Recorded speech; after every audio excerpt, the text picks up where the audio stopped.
Hello everyone, welcome and welcome back to my channel. So today we are going to discuss interview question in the front end. So we are discuss on the HTML question. Okay. So let's start without any further delay. So the first question is, what is the purpose of read only attribute in an input field? जब भी अपन एक input field create करते हैं, एक input tag बनाते हैं, तो उसमें रीड ओनली का पर्पस क्या होता है? तो उसका पर्पस ये होता है कि जब भी अपन रीड ओनली लिखते हैं, उसका पर्पस ये होता है कि आप उसे सिर्फ रीड कर सकते हो, आप उसे अपडेट नहीं कर सकते। फॉर एग्जाम्पल, अगर कोई एक इनपुट फील्ड है, अगर मैं आपको एग्जाम्पल दिखाऊं तो ये एग्जाम्पल है, राइट। तो ये आपने क्या करा, ये आपने एक इनपुट बनाया जिसमें आपने फर्स्ट नेम नेम दिया, टाइप दिया, वैल्यू दिया, राइट। तो ये यहाँ पे आप क्या कर पा रहे हो, यहाँ पे आप एडिट कर सकते हो, बट एक इनपुट में आपने क्या करा, आपने यहाँ वैल्यू प्रोवाइड करी, बट आपने बोला रीड ओनली। इट मीन्स कि आप इस इनपुट के अंदर जो भी आपको दिख रहा है वो आप रीड कर सकते हो, बट आप अपडेट नहीं कर सकते, राइट। तो ये होता है आपका रीड ओनली। तो आपको डेफिनेशन किस तरह से बोलना है, N input field can be made read only by adding the read properties which prevent user from changing the field value. When an input element has the read only properties apply, user can view the content but not be modify. User देख तो सकता है, बस को modify नहीं कर सकता, और otherwise interact with it. When you wish to display information that should not be altered by the user, like previously provide from the value or calculate result, you are frequently utilize these features. Okay, so whenever like you want to show something and you did not want like user can update the value, you just simply write in an input field read only, and it is automatically disable. User did not change the value. Okay, so this is from read only. I hope you understand. Let's go to the another question. What is the purpose of disable attribute in HTML element? So the disable attribute is an element. It is used to disable, make an element unresponsive to user interaction. Okay, so इसका मतलब ये होता है कि जब भी आप एक इनपुट फील्ड बना रहे हो, तो एक इनपुट फील्ड के अंदर आप अगर वहाँ पे बोल दो डिसेबल, अगर मैं आपको एग्जांपल दिखाऊं तो वो डिसेबल हो जाएगा, राइट। सो इसका मतलब ये होता है, जैसे कि आपने एक इनपुट बनाया और आपने एक लेबल बनाया, राइट। तो आप यहाँ पे इजीली टाइप कर सकते हो, बट आपने एक सिलेक्शन बनाया, या आप इस इनपुट के अंदर ही अगर आप एक डिसेबल लिख देते हो, तो आप इसको क्लिक भी नहीं कर पाओगे, ना ही चेंज कर पाओगे, एक डिसेबल हो जाएगा। फॉर एग्जांपल, अगर मैं एग्जांपल बताऊं, तो जब भी आप एक लॉगिन पेज देखते हो या आप साइन अप पेज देखते हो, जब भी आप उसमें इंटर ईमेल और पासवर्ड को इंटर नहीं करते हो, राइट, तब तक क्या होता है, तब तक वो सबमिट वाला बटन क्या होता है, डिसेबल होता है। जैसे ही आप वहाँ पासवर्ड और आप जब ईमेल वगैरह इंटर करते हो, तो वो क्या होता है, बटन इनेबल हो जाता है। देन आप वहाँ पे रेडी टू क्लिक कर सकते हो। तो you use the condition in this, आप इसमें कंडीशन वाइज भी क्या कर सकते हो, यूज कर सकते हो, राइट। सो आइए अपन डेफिनेशन देखते हैं इसकी। The disable attribute is an HTML element used to disable or make an element unresponsive to user interaction. Disable आप एक user interaction के लिए कर सकते हो। When the disable attribute is applied to an input field, ये input field में भी कर सकते हो, आप button में भी कर सकते हो। Button on other interactive element is prevent user from interacting which or modifying the element value or behavior. आप उसे modify कर सकते हो जब जैसा भी आपको नीड हो, कि हाँ जब भी डिसेबल होना चाहिए, जब भी इनेबल होना चाहिए, so you can do it. So you want to enable the button, so उसके लिए आपको कुछ भी एक्स्ट्रा नहीं लिखना है, आपको सिंपल क्या करना है, जो डिसेबल वाला है, उस डिसेबल जो आपने लिखा है उसको आपको रिमूव करना है। This attribute is commonly used to indicate that an element is temporary or permanently unavailable और should not be interactive with us. Okay, so आप इसे टेम्पररी और परमानेंट भी कर सकते हो, like using the condition such an in read only mode or when you form field is not applicable in the specific context. Okay, so जब भी आप उसे डिसेबल करते हो, तो you just simply read it. Okay, आप उसको read कर सकते हो, आप उसे मॉडिफाई, आप उसे क्लिक भी नहीं कर सकते। So I hope you understand. So let's go to the next question. How do you create a checkbox group in HTML? तो जब भी आप HTML के अंदर एक चेकबॉक्स क्रिएट करते हो, तो किस तरह से आप वो चेकबॉक्स क्या करोगे, क्रिएट करोगे, how to create this. Okay, तो इसको क्रिएट करने के लिए बेसिकली सिंपल आपको क्या करना है, ग्रुप बनाना है, राइट, चेकबॉक्स ग्रुप। तो ग्रुप बनाने के लिए आप क्या करोगे कि नाम सब में सेम प्रोवाइड करोगे। जैसे कि आप यहाँ पे देख पा रहे हो, नेम क्या है, फेवरेट पेट, नेम क्या है, फेवरेट पेट, नेम क्या है, फेवरेट पेट। बट आप यहाँ पे क्या कर पा रहे हो, यहाँ पे केट, डॉग और बर्ड्स नाम डिफरेंट दे रहे हो, वैल्यू आप डिफरेंट दे रहे हो, बट आप नाम सब में सेम दे रहे हो। जब भी आप नाम सब में सेम दोगे, तो वो एक ही कैटेगरी में क्या होगा, ग्रुप होगा, right. I hope you understand. I repeat once again, आप सब में नाम सेम सेम दोगे जब भी आपको ग्रुप बनाना होगा कि हाँ ये फॉर एग्जाम्पल यहाँ पे लिखा है what is the favourite pet, तो ये इसके अंदर जो भी पेट्स होंगे वो आपका एक ग्रुप होगा, right.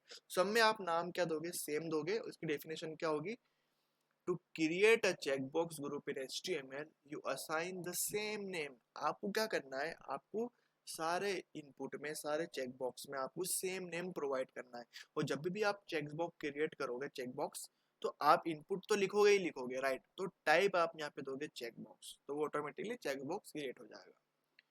So you assign the same name attribute to multiple checkbox that represent the group. जब भी आप एक same name different different input में provide करोगे, so that is the represent the group. वो क्या करेगा, एक group को represent करेगा.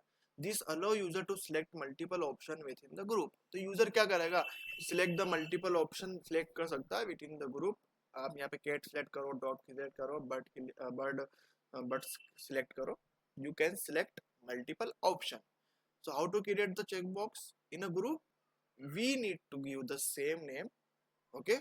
That is the defined. हाँ ये particular group हैगा. For example यहाँ पे favorite pet है, favorite pet. It is defined. There is the group, okay? So I hope you understand. Let's go to the another question. How do you create a multiple line text input field in HTML? जब भी आप एक input field बनाते हो तो आपको क्या करना है, like you want to take a 50 data, you want to 50 lines of data, you want to take 100 lines of data, you want to take 150 lines of data, तो आप कौन सा टेक का यूज करोगे, तो आप यहाँ पे कौन से टेक का यूज करोगे, सॉरी काफी आगे चले गए, ओके। सो आप यहाँ पे यूज करोगे टेक्स्ट एरिया। टेक्स्ट एरिया क्या होता है, टेक्स्ट एरिया आपका एक टैग होता है जिसकी हेल्प से आप डाटा ले सकते हो, मैक्सिमम लाइंस ऑफ कोड आप ले सकते हो इजीली, राइट। तो इसको लिखने का तरीका काफी सिंपल है। आपको क्या करना है, यहाँ पे टेक्स्ट एरिया बनाना है, उसके अंदर आप एक आईडी प्रोवाइड कर दो अगर आपको प्रोवाइड करना हो। यहाँ पे रो और कॉल आप दे सकते हो, अगर आप या तो आप CSS प्रोवाइड कर सकते हो, उसका साइज आप प्रोवाइड कर सकते हो। और इस टेक्स्ट के अंदर आप क्या कर सकते हो, you give the multiple lines easily, okay. Definition समझते हैं।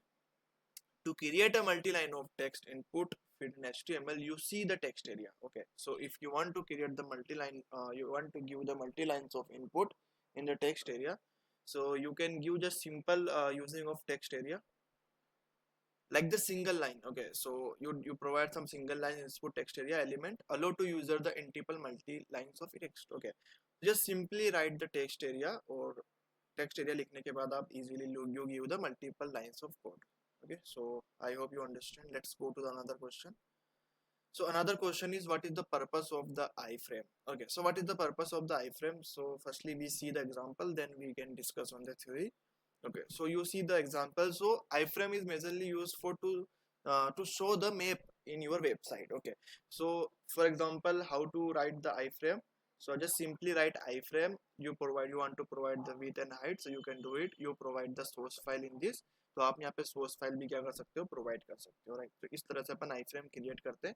अगर मैं डेफिनेशन की बात करूँ, तो the HTML iframe tag is used to embed another HTML document or external content with the current HTML document, okay. So it stands from inline frame by specifying the source URL of the content in the source attribute. You can display the embedded content with a frame or window on web page. The iframe tag is commonly used to embed video, map, social media content of external web page, okay. So iframe, it is used for like you want to see some another website on your website, okay. You want to see some another website on your website, so we are using the iframe. And it is commonly used for like you show the video, you show the map, media query, and external web pages, okay. So that time we are using the iframe, okay. So let's go to the another question. What are the void element in HTML? So void element, it is means like, for example, we did not need a pair tag, okay. We do not need a pair tag, okay. So self closing tag, it is called void element. For example, you see in image, in BR tag, okay. So in the BR tag we does not need any closing tag. In image tag, HR tag, we does not need any closing tag, okay. It is a self closing, okay. So HTML which do not have closing tag or do not need to be closed are void element. जो भी आप tag use करते हो वहां पे आपको close करने की नीड नहीं होती, वो क्या होते हैं, आपके void element होते हैं. So I hope you understand. Let's go to the another question, okay. So another question is how many ways to can display HTML element.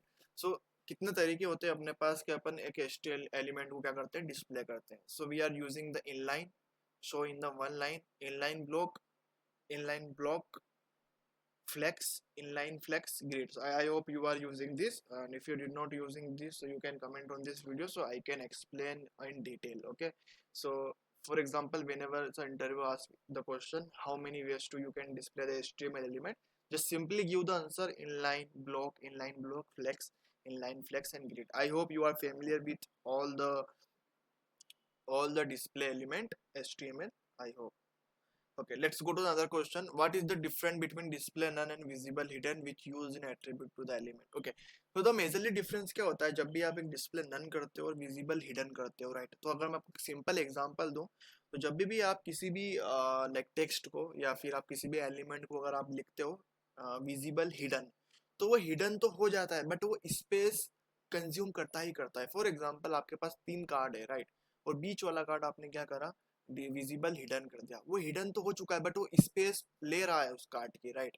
But जब भी आप एक डिस्प्ले नन करते हो तो वो डिस्प्ले नन क्या करता है, वो मतलब वो हिडन तो हो जाता है बट वो स्पेस भी क्या होती है, रिमूव हो जाती है, राइट. वो स्पेस भी नहीं लेता है. So that is the major like difference.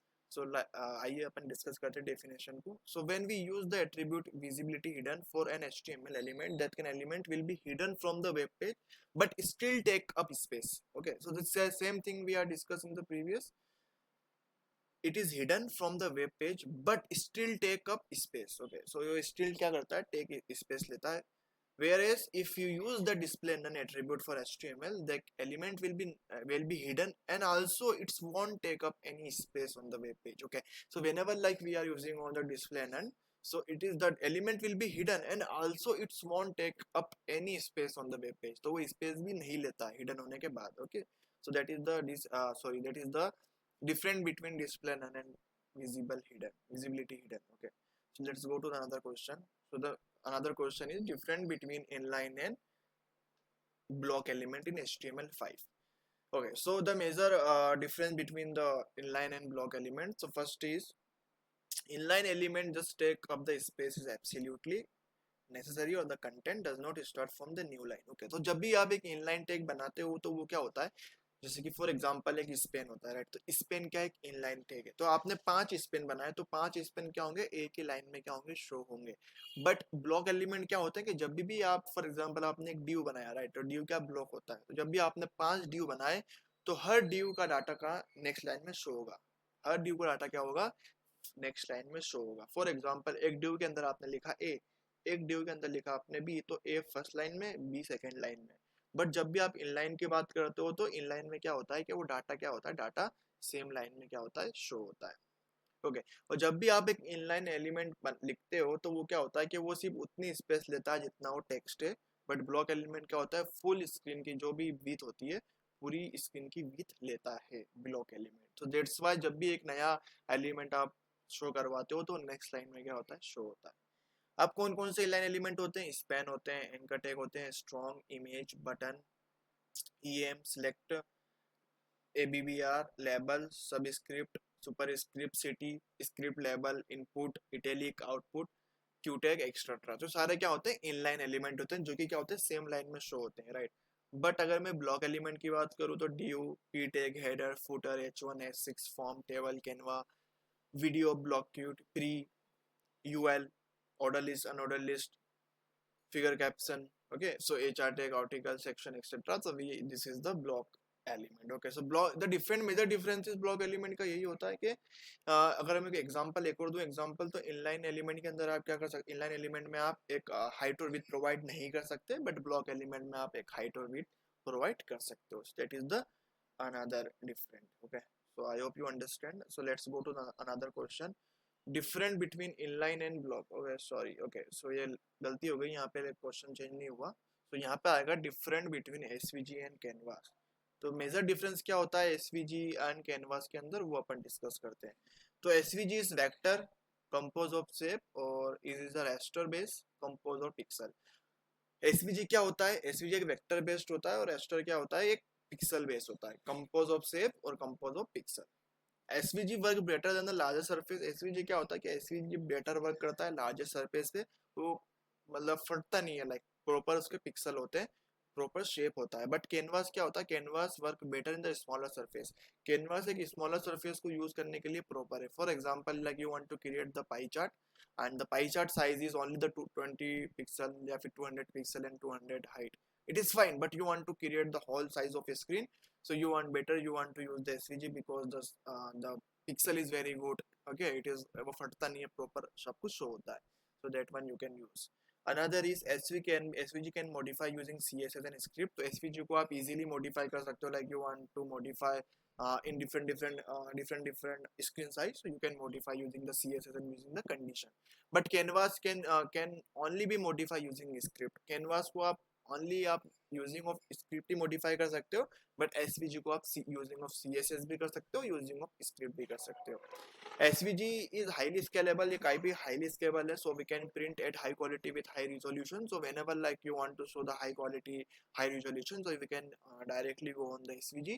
But you did not want the same high quality and high resolution, so you can use Canvas. It is the less capable.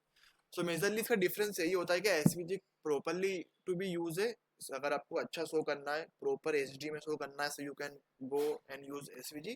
And for example, if your website is smaller and just you want to show something you created, so you go on the Canvas, okay. But user interface का बढ़िया अच्छा होता है SVG का, ठीक है. So that's all.